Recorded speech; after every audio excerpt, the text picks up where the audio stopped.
We just finished the tasting here this morning with Justin Ovey up here at Springs Cellars, and I have to tell you, they have a great inventory of wines here.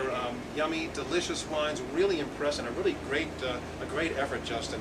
Let's start with the Give Me Some Skin, and I love the name, and the name is there for a reason, isn't it? It is.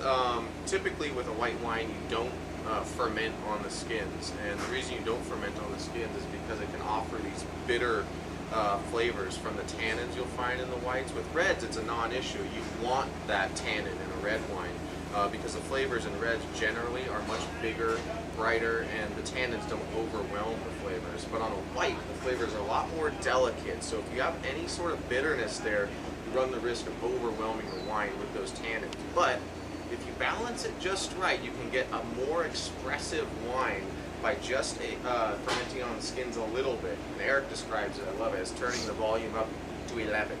And it's a lot like that. You know, you smell it and it really leaps out of the glass. It's much more tart on the palate. Well, and this is a different expression from the first Malvasia we had, where the first one was just the Vino de la Familia Blanc was just a pure expression, not having the juice on the skins.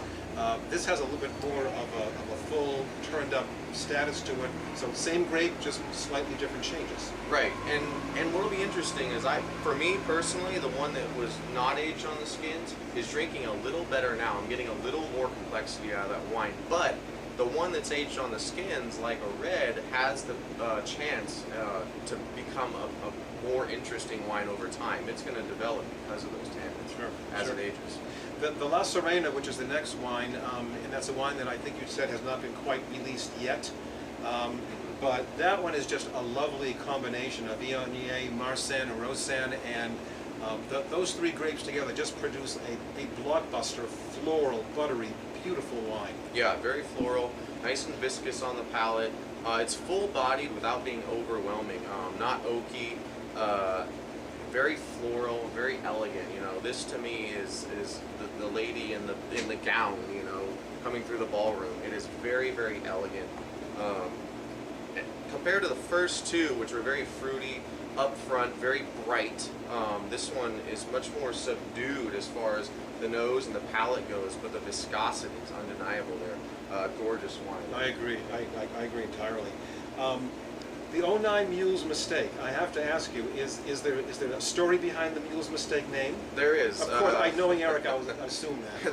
It changes depending on who you ask, really, but Bill Fanning has been with Springs since the beginning, and his nickname was the Rented Mule because he hauled a lot of heavy stuff around, which is a lot of what winemaking is moving heavy things around. He says he meant to do this. Eric says it was a mistake. What actually happened, who knows, but two varietals that were not supposed to get racked together got racked together, Carignan and Zinfandel. And what we thought may be a disaster turned out to be a really good mistake. We sold out of the wine immediately. Very approachable, easy drinking. It's a red that you can chill. So you keep repeating your mistakes, what you're saying? Yes, we do. Well, we do, but we never do the same one twice. It's not always the same blend. This is a completely different blend. The first one was Carignan and Zinfandel. This is Pinot Noir, all Arizona grown, by the way. Pinot Noir, Zinfandel, Grenache, Counoise, and Muscat. So a little white wine. And this is what I would describe as just a really yummy wine. It has kind of stewed cherries, some raspberry in it, light tannins. But this is a wine that you know you could either stand on its own if you want a lighter red to drink during the warmer weather, or you could pair it with a salmon or some food such as that. So great wine, great wine. Absolutely, very food friendly red. The next one was the 09 Vino del Barrio.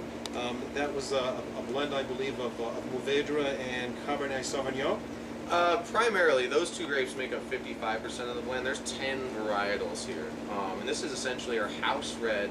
But I think, honestly, one of the best wines we make every year. It's one of our highest case production reds, but really, you can put it next to some of the other ones, and it stands by itself. It's a gorgeous wine, especially good price point. You know, Eric's got a great story about when he worked at David Bruce. He was co-winemaker there, and the wines he was making were priced at a price point that he, as the co-winemaker, couldn't even afford to buy on a regular basis. And he said, you know, when I get my own winery, I'm going to make wine that everyone has access to. You know, that pretty much anyone can buy on a regular basis, and that's the idea behind that.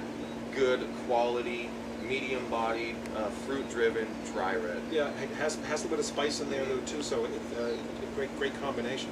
And the last one is the MSGP, which stands for Mourvedre, Syrah, Grenache, and I don't know if you noticed, but the P there is a little p. So MSG, little p. The Petite Syrah was kind of a last-minute addition to that, just to give it a little bit of tannin and a little bit more color. That wine is gorgeous right now. It's full-bodied without being overwhelming on the palate, without being heavy, inky on the palate. A lot of complexity there. Black cherry, black pepper, fruity on the front, kind of earthy on the mid-palate, and real zesty. Yeah, well, and I think that's really wonderful to have a wine that has this much body, but it's still zesty and lively at the end. I mean, that's really what drives great wine and food pairings, when you have that sort of life and acidity underneath there. Yeah, exactly. So exactly. Great effort, great effort. Thanks, Jim. Thank you as well.